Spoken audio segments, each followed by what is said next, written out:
Thank you for joining us for today's Ask an Ombuds lunchtime webinar. It's our August session. My name is Rose Spidel. I work as an Education Ombuds with the Office of Education Ombuds in Washington State.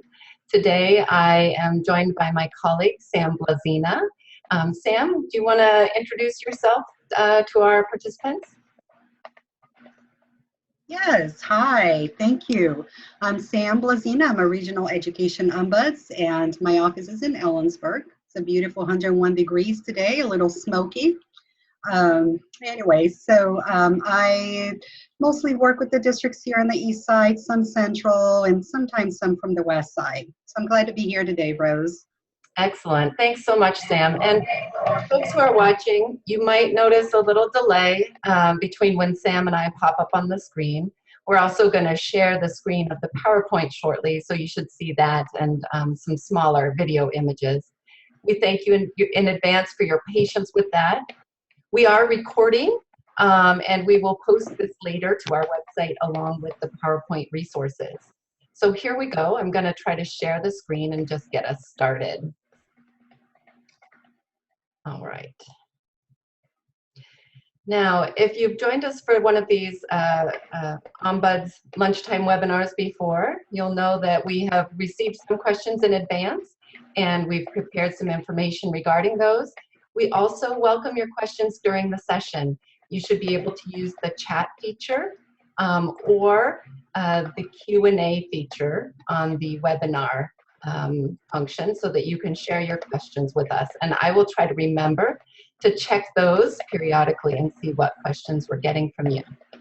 Just to get us started, we are with the Office of Education Ombuds. We're a small state agency located within the governor's office, created back in 2006 by the legislature to address barriers to student achievement and work to reduce the opportunity gap. One of the things we do is try to share information out to families, community professionals, and educators so that everyone can collaborate to support students. And that's part of what we'll continue to do today. Here is a quick overview of the questions we got in from folks for today's webinar. We have a question about where to find a forum on dyspraxia, a question about what to do if a student with an IEP did not make progress on their annual goals over the school year. And what if you learn of this only at the end of the year when report cards come out and your student had not been recommended for summer school or other supports over the summer? Another question from one of our colleagues about where parents can get help with due process in the special education setting particularly is what we're going to talk about. And what is the process in a due process hearing? And then we had a question about, can homeschooled students access services from the public schools? We've looked at this from both special education and general education services. And what's the nature of those services? And one last time, just to encourage you to add your questions in as we go via chat or Q&A. All right, so we're going to go ahead and get started. What was our first question, Sam? All right, Rose. So, do you have forums in Dispraxia?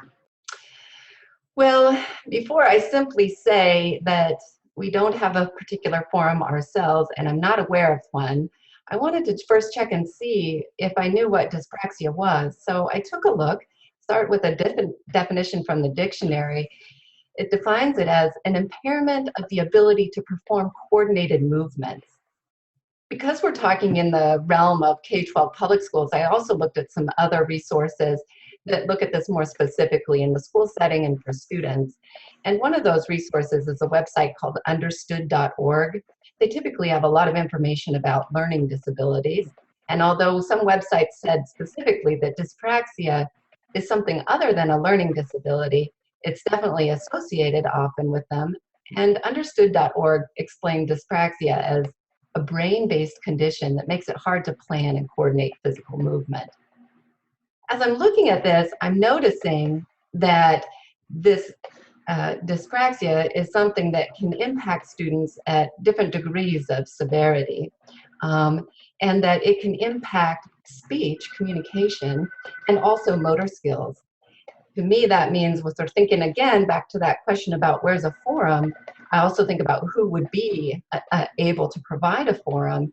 And in the school setting, that might really want to involve folks who have the specialty in occupational therapy, and or speech language pathologists, who might be involved in identifying that there's an issue with dyspraxia, or evaluating or designing and implementing services or accommodations for a student who's impacted by dyspraxia. But to get back to the question, right, because I don't like to totally ignore the question and the way it came in, even if I can't give an answer of yes, I know of a forum. Well, I don't know of one right now. I do know, and I've seen, that when families come together, there's so often shared questions about different conditions or disabilities, about how they impact kids at school, about what schools can do to help identify, evaluate, and then meet the needs of those students given those conditions or disabilities. And so specifically, I know, and I have here in the slide for folks, a few ideas of organizations or places to go. They might be interested in hosting a forum to talk about dyspraxia, maybe dyspraxia specifically, maybe along with other conditions that are commonly coming together with that, right? So Washington State has 2 parent training and information centers that exist to provide information to families that have children with disabilities about special education and services for students with disabilities. Those 2 are Open Doors for Multicultural Families, which is based in the Puget Sound area, and Washington PAVE, which has folks all over the state. Both of those organizations provide trainings and workshops, and I've seen them cover various different topics. So they may be a place to contact to talk about putting on a forum. There's also an increasing number of parent-to-parent groups that sponsor trainings, workshops, talks, etc. And there's a list of coordinators that you can find at the ARC of Washington's website. I've included the link here. Also, we know that there are a number of parent organizations coming together specific to school districts, forming as special education PTAs. And there is an organization, the Washington State Special Education Coalition, whose website is on this slide, the www.wssec.org, that has listed several of those existing special education PTAs. There may be more that aren't on that list yet, so look to that. Also, there are a variety of advocacy organizations that work with individuals and families of individuals with disabilities, the ARCs, Washington, King County, Snohomish County, etc., of Spokane, the Washington Alliance for Autism and Advocacy, and the Washington Association of the International Dyslexia Association. So there are a number of organizations that might be interested in and regularly put on trainings and could partner on something like this. Also, I think for families, especially folks who are here today joining us for this webinar, there's more and more resources online, and not simply print resources, although I did find a number of them, but also more engaging live resources, including, again, back to that understood.org website. They host expert chats and put on webinars as well, most of which I think are free to the public. To bring it back, so our office, we do take requests for particular presentations or workshops. I would say, you know, dyspraxia is obviously not within a particular area of expertise, but with something like that, it would be a matter of trying to reach out and identify someone who could talk about that, particularly in the school context, perhaps an occupational therapist or a speech language pathologist. And I would just invite, if folks who are listening know of other particular resources, local or online, please share those in the chat or the Q&A function, and we can get them out to our participants today. I hope that helps. I'm sorry, I didn't want to say a simple no. I do think anytime we can get together and learn more about the kind of things that impact our students and how they impact them at school, we're going to be better partners sitting around a table coming up with plans for formal accommodations or specialized instruction. So I really appreciate that question. And now I'm going to get out of the hot seat and move it over to Sam. So Our question, Sam, for you today is a question from a parent who says, my son's end of the year report card shows he made little to no academic progress. He's on an IEP, and his teachers made no indication of him falling behind, and they failed to refer him to summer school. What steps do I take now to address this situation? So. Well, first, before I answer the question, I'd like to do a little bit of a background because I think it's really important to understand that the IEP is a very comprehensive document, and there are many, many pieces of that document. But the blueprinting of it, the baseline, is really what drives the whole entire IEP. So I want to really make sure that there is an understanding that in an IEP, there needs to be a statement of the child's present levels of academic achievement and functional performance. That statement right there will really guide and sort of direct the team to begin talking about what are all of the pieces of that IEP, which will then include some of the goals. The goals need to be measurable, and that sometimes can be very difficult. You know, where do you measure it from? And I think the really important piece here to be able to have measurable goals, that you must look at a number of things. Especially how you obtain some of the baseline information. So once you sort of determine where you will obtain that baseline information, next we would look at what kinds of information would be really important and pertinent to be able to build those goals upon. So there are a couple different ways that we look at information in an IEP, and on those levels of academic achievement and functional performance, it needs to be current. That's really, really important, current information. There is strong language under the Individuals with Disabilities Education Act that states that we want to look at current, accurate information and not really do a whole lot of carryover, because those goals may not be very realistic, because the child should be making some movement if those goals are effective. So there are different ways. There are objective way to objective information, objective data, and there's subjective data.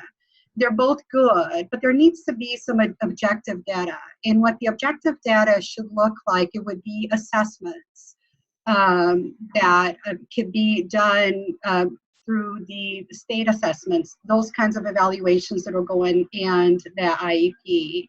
The subjective would be teacher observations and where they see those movements and those milestones being performed. So there's two different kinds of data. So it's really, really important, I would really reiterate this, to have this baseline done correctly and accurately, so this IEP can be effective for the student. In that statement as well, there needs to be the consideration that will describe the effects that disability will have on that student. And to remember that this is an individualized educational plan. There's no two alike, really. You need to look at that student and determine how that disability for that particular student will be impacted by all of these little pieces of the IEP. There's really not that real black and white way that we can prescribe an IEP. And so the beauty of it here is that there is a lot of room for talk and discussion and brainstorming, which sometimes can lead to, some of the problems perhaps with the progress report. So we'll talk a little bit about that. So how do we look at the child's progress? There needs to be some agreement. There is not a one way to do it, but as a team and the parents' involvement, it's important that the parent has that active and meaningful involvement in that IEP. And truly the word meaningful in terms of an IEP under IDEA is that really being active, being listened, having that input a part of the whole team. So parent is equally a partner in that process. So to talk about how will we look at the progress of the student? Sometimes some districts will do the progress reports in the same time manner and time frame as all of the other student progress reports. It does not have to be that way. So it could be a team that decides, how do we communicate this progress? How often do we look at it? And how do we troubleshoot if we don't see that progress happening? So, so that's really, really one of the things that in terms of this question, it looks like somewhere in this process, something got a little bit miscommunicated there. Parent didn't really get the communication, didn't get the progress report, perhaps not really understanding some of the things that led to that final piece. What is recommended is that there will be a new meeting to address this as soon as possible.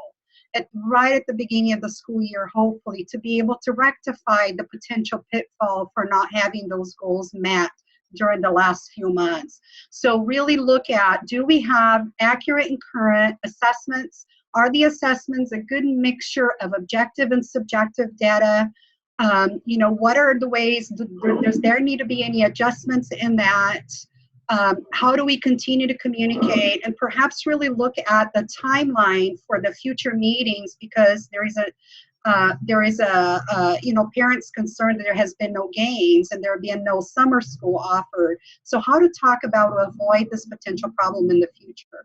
So really what we would recommend here is get a meeting in place as soon as possible, contact the team, and understand your child's IEP, read it. And if you need help with someone who might have a little bit more knowledge around some of the values on that IEP, some of the formulas that they use, some of the goals and benchmarks.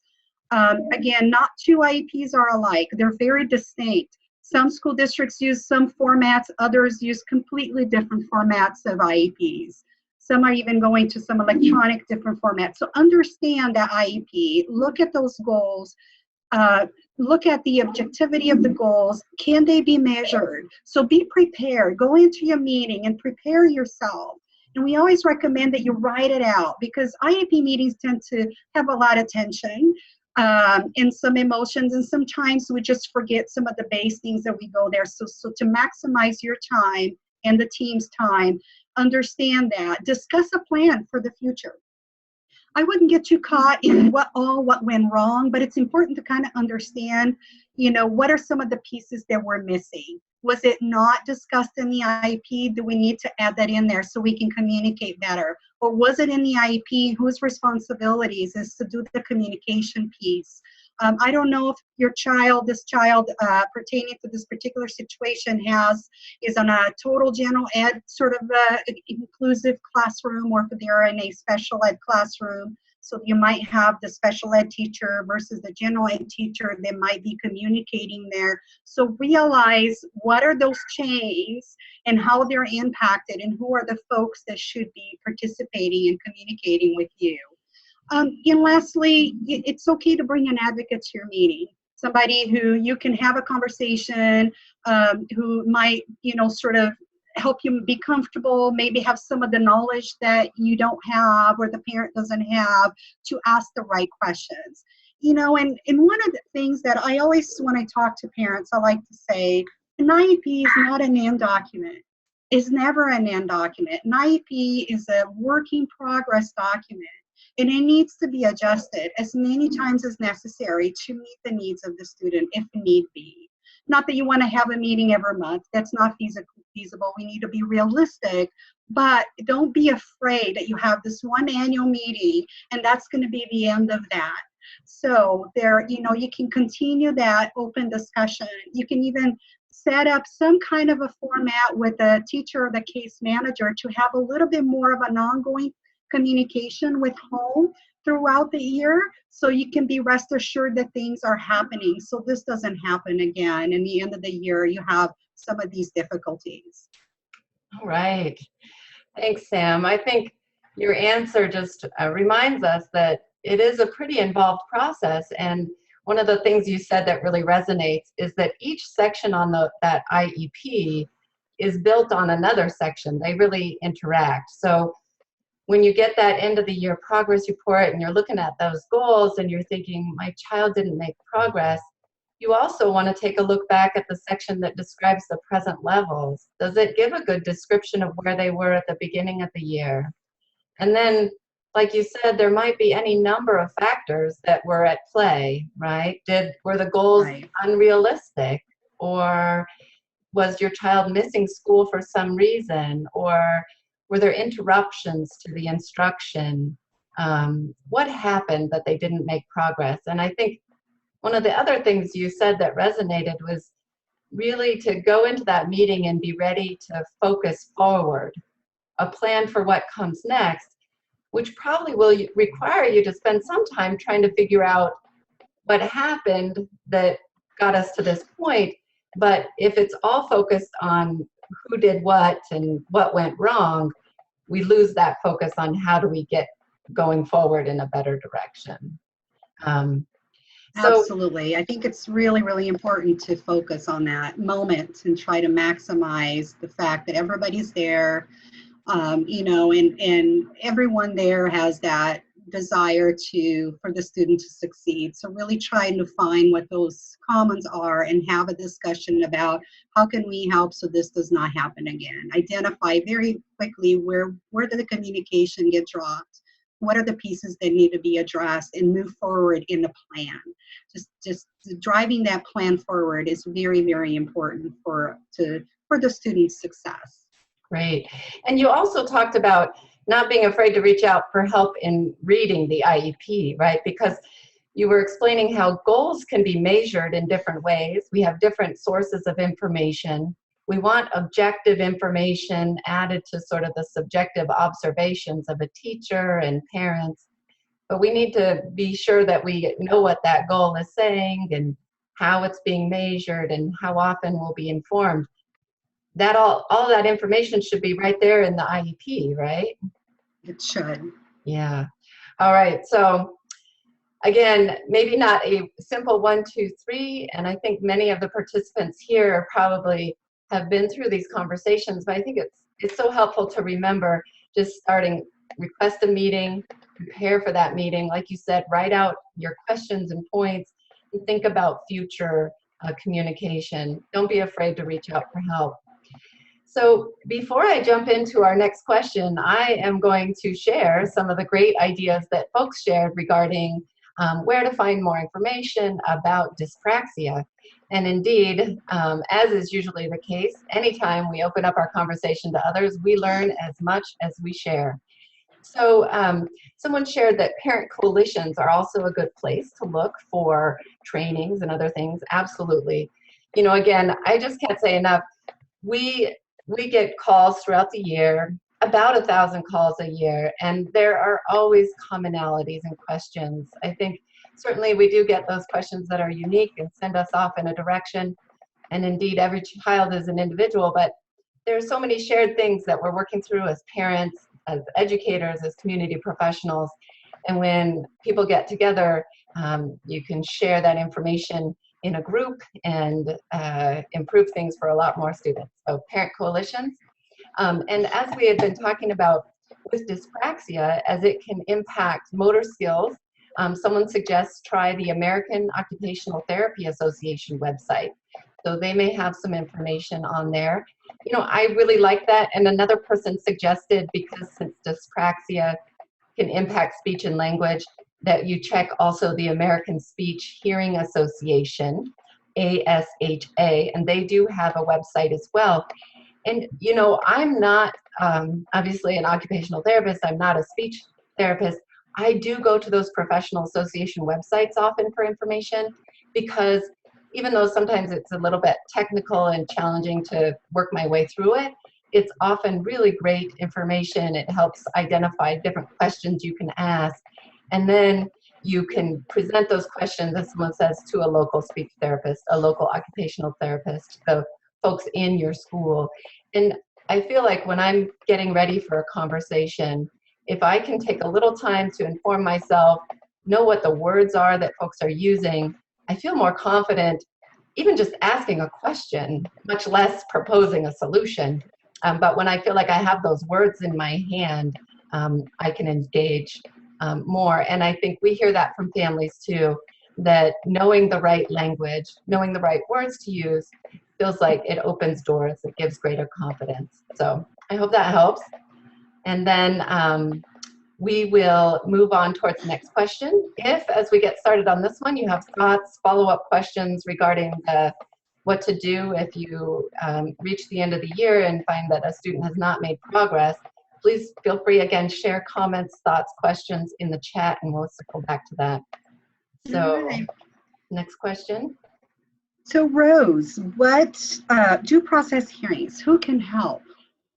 So who, what, when, how? Right. Tell us about that. All right. Well, one thing just to be clear about today, I did focus the information that I gathered on special education due process hearings under IDEA. That's the Individuals with Disabilities Education Act. And those are probably the most common. There also are hearings that families can request in other circumstances. Just a couple would be, so if there's a request for a non-resident transfer from one district to another, there's a hearing opportunity there. There are also some hearing opportunities associated with records questions under the FERPA, as we know, the Family Education Rights and Privacy Act. So let me pull up, make sure I'm going to get all the information to share that I want. Due process, goodness, that's a big beast. So I do recommend, and when I talk with families who have questions about due process, that if you're thinking about it, a great place to start for information is our State Office of Superintendent of Public Instruction, OSPI's webpage on special education. There's specifically a page that you should be seeing now that is about due process. I think it's also worth stepping back and reading more generally about the other dispute resolution options of citizen complaint and mediation. Consider also, it's not right there on OSPI's separate, it's not a separate page, but in information about the mediation services, they also have information about service for what's called facilitated IEP meetings, which is offered by the same group, the Sound Options Group, that offers the free special education mediations. If you're thinking about due process, there's not a short, simple bit of information that you'll need as you get ready. There's a lot of information and many factors to consider. And so if you are thinking about it, I'd encourage you to be ready to spend some time researching and thinking about both what are your concerns and how you might go about presenting those. Due process is a legal proceeding. It's not quite as formal as going to court, but it is with an administrative law judge who acts as the decider. And if you're considering it, you will want to probably have questions about how likely is it that I'm going to win? What will be my best arguments? Should I do due process or should I do a citizen complaint? Those are questions that tend to call for legal advice. Meaning when you ask that question, the answer, if it's anything more than very general, will typically involve giving legal advice. That's something that we don't provide in our role as education ombuds. It is something that it's helpful to seek out from an attorney. There is a list on that page that you see, and many of you probably know this, a list of legal assistance providers. There are some legal aid providers, not as many as there would be need for, and then attorneys who have identified themselves as working with families on special ed due process issues. If you're considering pursuing due process and you're able to talk with an attorney, I would recommend it. It can help you understand what your options are and what the process would be like. It can be expensive, and I know that that is a deterrent for some families. But as you get ready, again, on this website that OSPI has up, there's a number of drop-down questions. You can find a form, you can find information about timelines. I'm not going to go through those in detail here, because I think that's one piece of what you'll want to be researching. They also have posted redacted decisions from the administrative law judges in prior due process hearings. Those can be really long, and each one is very specific to its individual facts. They don't set general principles of law, but they do reference them. and they can give you a feeling for what a due process hearing may typically involve. What kind of evidence is there? What kind of issues is the judge looking at? That sort of thing. So that can be helpful. The time frames, sometimes people want to know, how does it compare to other options? The citizen complaint, for example, can look back typically up to 1 year. Once you've submitted a citizen complaint, OSPI has up to 60 days to resolve it. A due process hearing request can look back up to 2 years typically, and the timeframes do suggest that between filing and then there's a resolution session within 45 days, unless there's agreements to extend. There are expedited hearings if it involves school discipline. So what are some of the things you'll be thinking about if you're thinking about due process? You'll need to think about what kind of evidence would you have to present your case. Evidence meaning witnesses and documents. So maybe the documents that were exchanged, the IEP, other evaluation reports, that sort of thing. Witnesses, who's familiar with the situation, who has expertise, for example. You'd need to be thinking about what are the issues that you'd want the judge to resolve. Does the judge have the authority to resolve those issues? And what would you need to prove, or what would the district need to prove? Typically, when a parent requests due process, it's on the parent to prove that the district did not provide appropriate services, or that the student should get a particular remedy. And that can be challenging. If the parent requests an independent evaluation and the district requests a hearing to defend its own evaluation, then the district needs to show that its evaluation is appropriate. But that question of who has to prove the case can make a big difference in terms of how hard it can be to be successful in a due process hearing. You'd also want to think through, if there was a violation and the judge agreed, what would the remedy be? What would I ask for? What could the judge provide? And so this hearing process involves the presentation of evidence, questioning other parties' witnesses. Issues can be specific and limited, like on that question of independent evaluations, and they can be really broad.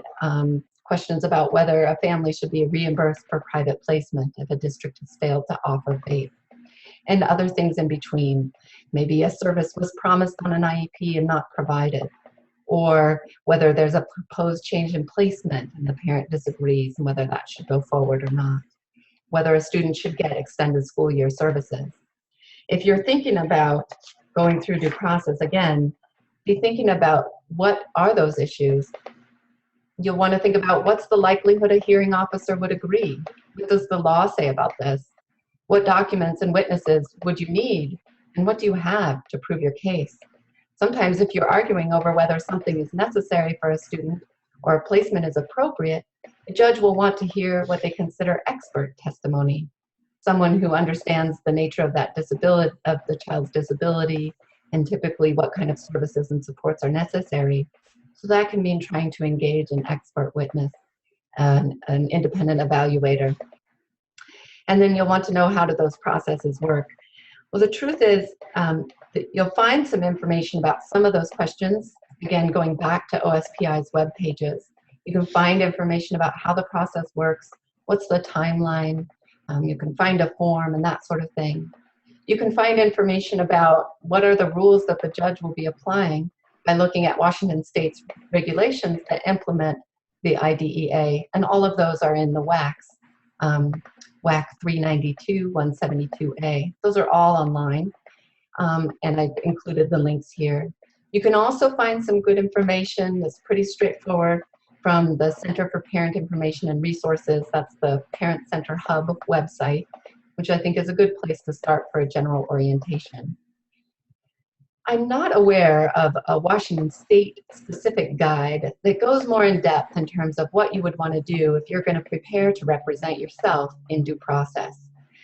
But in looking into this question, I did come across a couple of guides from other states where they've developed a more detailed information for parents who are getting ready to go and represent themselves in due process. And I've included a link to some of those here in the slide you can find, and you can maybe also find some others. There's one from Pennsylvania, Understanding Special Education Due Process Hearings. And that one I think is helpful because it encourages you to ask those questions about how would I present my case? What are the core issues? That sort of thing. There's also a pro se parent guide to special education hearings that comes out of New Hampshire. And that one is more about process and preparing for process.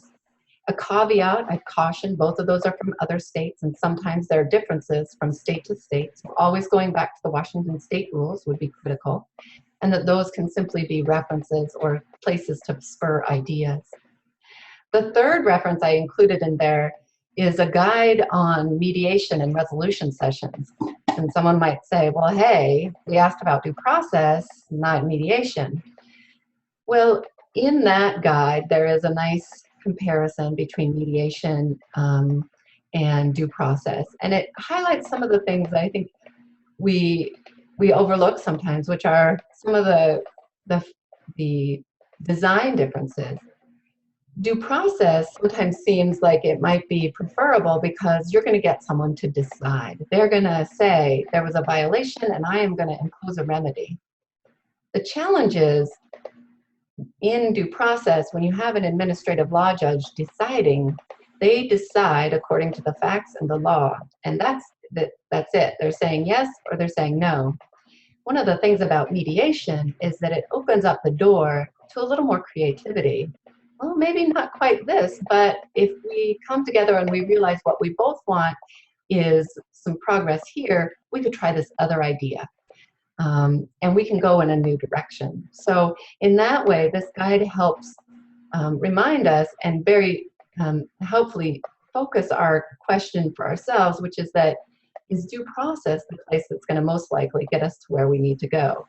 Have we really tried or I figured out that these other options are not going to work? One thing I came across that was a little older, and so I didn't include the link, was a little disappointing, and it referenced that someone had done a study years ago that due process hearings typically do not resolve things completely. In other words, people will go through a due process hearing, and that will not be the end of the story. That there will be continued dispute, there may be appeals, there may be further due process hearings, there may be disagreement over the implementation of the due process decision. And I think that again serves as a reminder that this is a critical and valuable part, an option within the process to get clarity if there is a disagreement, but that it does involve quite a bit of investment of time and resources, and that it may or may not resolve all issues. So as you're preparing for it, whether you're looking at the guides on pro se due process hearings or you're looking at the mediation guide, each of those would encourage you to think about, what are my primary concerns? What are all the documents I have that speak to this issue? What are my interests as opposed to maybe necessarily my positions? Maybe I want this classroom, but I want that classroom because of what it would offer. And that, because of what it would offer, is a little more broad typically, and that's an interest. And sometimes you can find greater room for agreement there than in the position, I want this specific classroom. So each of those would draw you down that path of really considering and hopefully clarifying issues of concern at any step in the process. And indeed, when you request a due process hearing, part of what happens is a resolution session, which tries to encourage this other opportunity to work things out. You can also then say, I want to hit pause and try mediation. You'll be thinking about those questions again. What could I try if I don't do due process? What are the rules and laws on this point? How could I prove my case, and where can I get help? So for families who are thinking about it, it will involve a fair amount of research and reading. If you need help to access that information, you need it in a different language. OSPI is a great place to start for information specific to Washington State. Looking at that legal assistance list can help. Looking at some of those decisions, and then looking at some of these other materials that come from other states. Remembering, again, that there can be differences from state to state. So I hope that helps. It won't be enough for anyone who's really thinking about it. It would maybe just be some jumping off points for getting more information. But it is one of those tools that we have to help resolve issues relating to students with disabilities. We also know that it's a necessary first step, typically, if you want to go to court to address any issues relating to an IEP. So there you have it. And I am looking briefly, quickly. I don't see new comments or questions in the chat. Please jump in if you have other ideas for where folks can go to get help on due process. We're going to keep looking at that. In the meantime, I am going to segue on into our next question, our last question that we've gotten before today. So, homeschooling students. How can homeschool students access services from K-12 public schools? Can they? What do those services look like? And just before I jump into that, I want to thank the participant.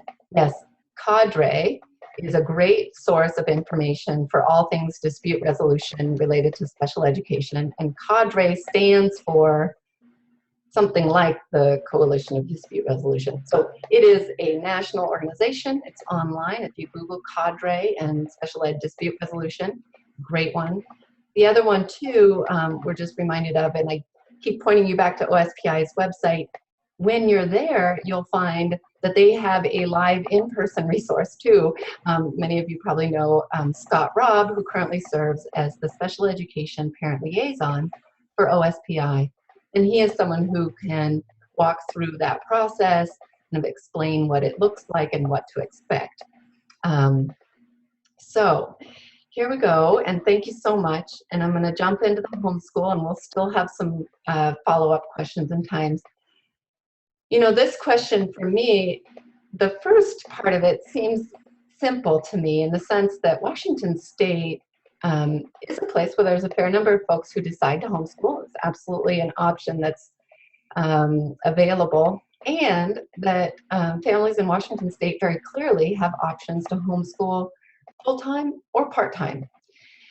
So families can decide to access their local public school district services part-time for particular services. Students can go to their local school to participate in sports, music, to take, you know, half of their day. And so general education services are available to families on a part-time basis. And so homeschool families can approach their local school district and work out a plan for what those part-time services would look like. Homeschool families can also absolutely access services for special education. One of the things that I didn't make note of in the slide, but came to mind just as we're talking about this, is that every school district has what we call the child find obligation, right? The obligation to identify and offer free evaluation to any child residing within their district who's suspected of having a disability and may need special education. And that any child residing within their district includes children who are homeschooled. It includes children who might attend private school. The key about this, too, I think that sometimes there's some confusion, is it includes children who are homeschooled and have no intention of enrolling in the school district. They can still access a free evaluation to see if they're eligible for special education services. If you run into challenges around that question of how do we get started with that evaluation if we don't want to enroll and we just want to get the evaluation, again, OSPI's Special Education Family Liaison is a good point of contact. You can reach out to us as well. So homeschool students can access evaluations for special education. They can also access special education services part-time. On this one, what I've done is I've included a link here because to a monthly update that came from OSPI's Special Education Family Liaison, and it was repeated just in 2016 and it came from earlier, and addresses some frequently asked questions about what do we do for students who are part-time homeschool, part-time public school receiving special ed services. And it has some good information. It looks at you would prepare an IEP as though they would be receiving full-time services and then figure out what that looks like for part-time. And it is helpful in that it reminds you to distinguish between students who are receiving part-time services and part-time homeschool. And then importantly, there is now increasingly an option for families in very many school districts to do what is called parent partnership programs. The technical frame for those in Washington State is that those are a kind of alternative learning experience, an ALE. An ALE that includes a parent partnership program that may include some of the instruction being provided in the home as opposed to in a school building. If it is an ALE, it is still a public school program, which means the student is not being homeschooled. They are a public school student participating in a program that includes home-based education. And those alternative learning education programs, the parent partnership programs, offer great options for many families and educators and doing some really creative work. One of the things that we have gotten a fair number of calls about is whether those programs need to be open and accessible to kids with disabilities. And the answer is that yes, an alternative learning program cannot deny access to a student simply because they have a disability. That does not mean that every parent partnership program is going to be a good and viable option for every child with a disability. And there has been some information that OSPI's Special Education Department, together with their Equity and Civil Rights Department, put together regarding how to meet the needs of kids with disabilities in alternative learning environments, including evaluation and providing services. I think we're going to continue to get questions. For example, how would you measure progress on a goal for a student who has an IEP and is getting much of their instruction at home? Who would be collecting data, that sort of thing? Those questions really need to be worked out through an individual team. The one thing that's really clear is that there should not be an automatic no. Oh, you want to do parent partnership, your child has an IEP, we can't do that. We don't hear that so much anymore. I think school districts know that as they open up these opportunities, alternative learning programs, including parent partnerships, they need to make sure they're accessible for kids with disabilities. And that means sitting down and figuring out, what is this going to look like? What would the placement be?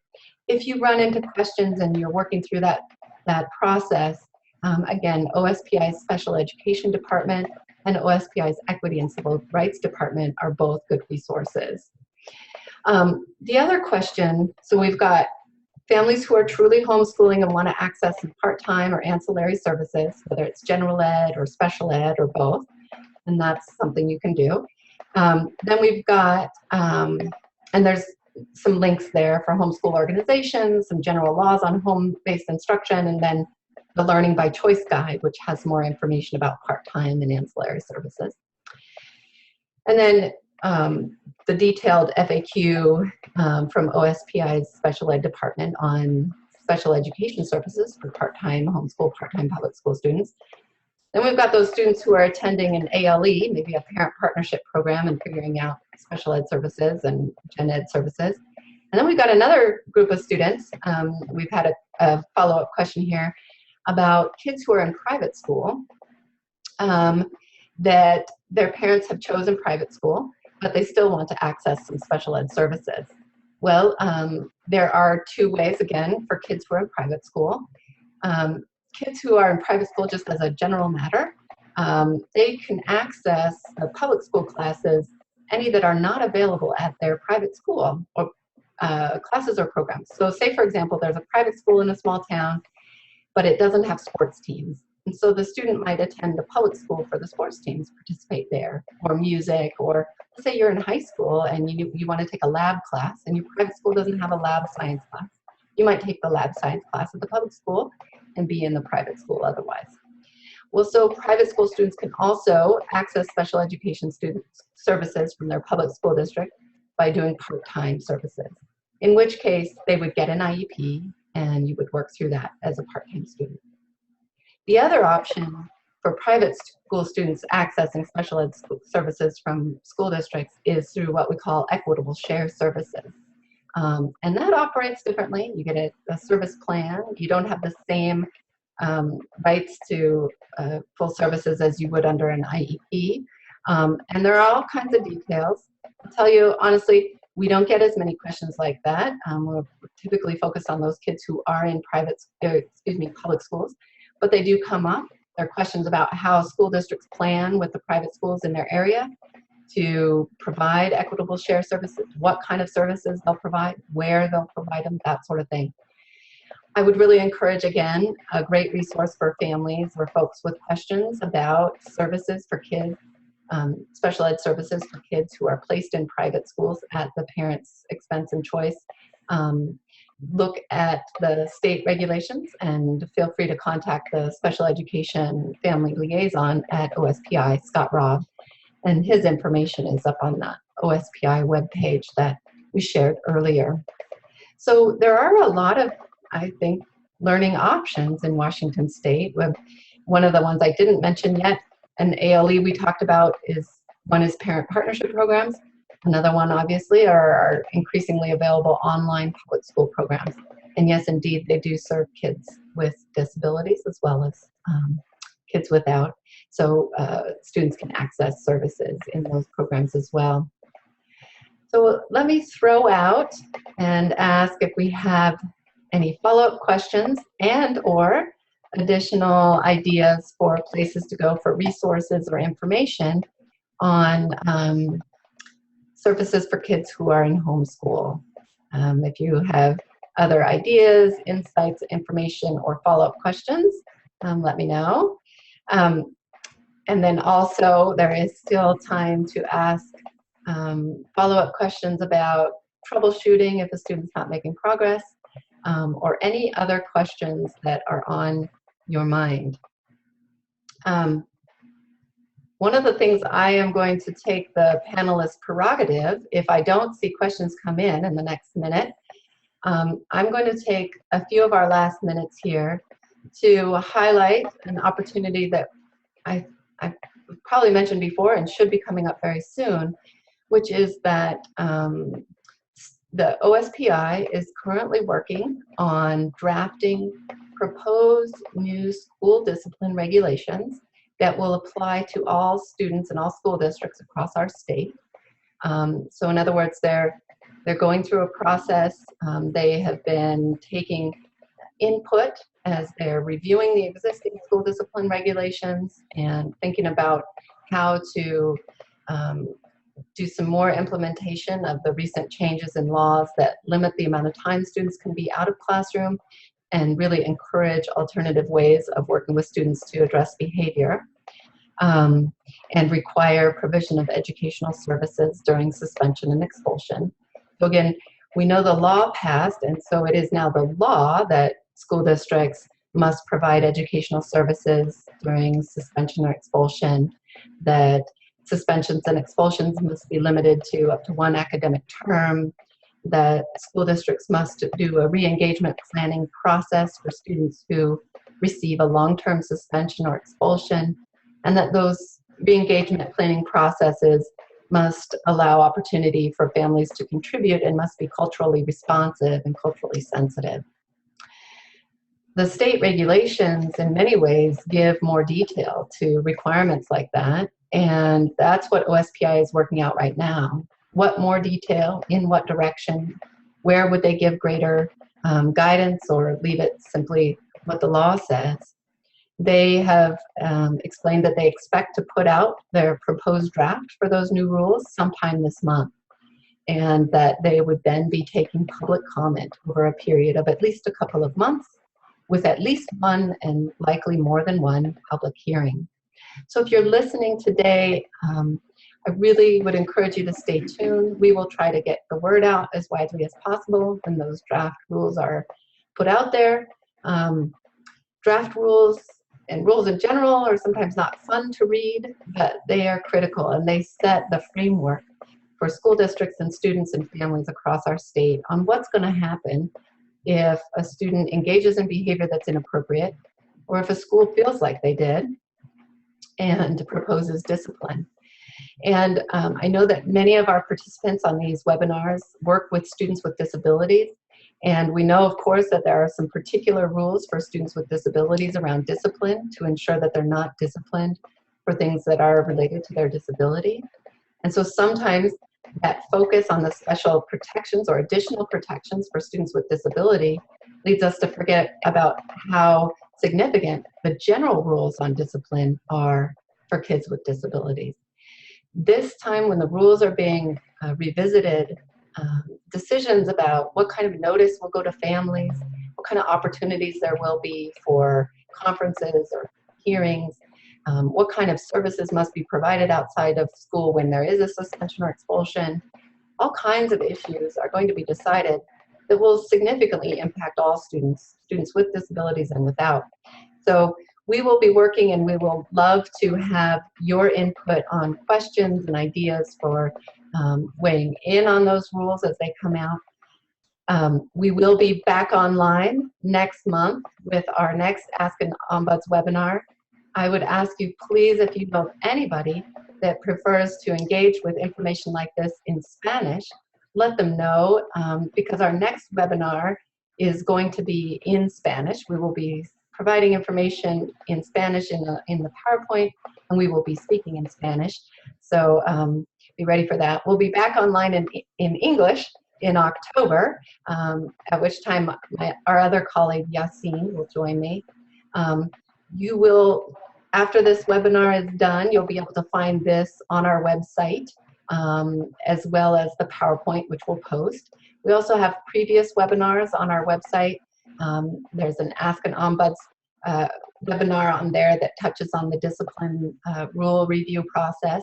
There's also a content-specific webinar on there that looks at discipline specifically. We are trying to increase the availability of information in different formats, so please visit our website. We've done some reworking, so when you get there, you might feel a little lost at first. There's a different look to it, but hopefully you'll still be able to find the information you want. Please let us know if you're not finding something. You can email me directly. You can email us at oeoinfo@gov.wa.gov. And I would just ask, Sam, do you have some parting words for our participants today? No, I thank everybody for participating, and just wanted to put a little plug on the parent partnership, which I've got some experience on that. Some of the districts, they actually have a facility. So some parents sometimes are hesitant about having their children at home the whole time, and they don't have that time to do a lot of the teaching themselves. So you may find and look at your district and see what they're offering, but some districts are offering its own facility for parent partnership that's outside of the norm K-12. So just wanted to plug that in there. Thank you, Rose, for all of this information. This is wonderful. And I really would urge all of you, if you haven't participated in the other webinars, there are very, very good information there, good things that might be helpful to you, and to look at these resources as needed. Excellent. So I will do one final plea to everyone. Please, if you have a minute, link to the survey. There's a link to the survey on this last slide that's up. I will be sending it to you again. You probably got it in an email this morning. We really do want your feedback. It helps us. We've gotten some great feedback so far, and it's helped us make some little tweaks, hopefully improvements. We're going to continue this Ask an Ombuds series, as I mentioned, so next month in Spanish, back in October in English. And we will send out the flyer in Spanish for the September webinar. If you haven't, we have also, just a plug, shifted to a new email notification system. So you can sign up to get our email notifications. If you don't see something come from us in the next little bit about our next webinars, the follow-up, etc., please send us an email at oeoinfo@gov.wa.gov and let us know that you'd like to be added to our email list. And thank you so much for your participation. We really appreciate your questions. It gives us a chance to learn, and we'll be back online with you again next month in Espanol and in October back in English. Thank you, Sam, for your help today. Thank you, Rose. Thanks, everybody. Have a wonderful day. Take care.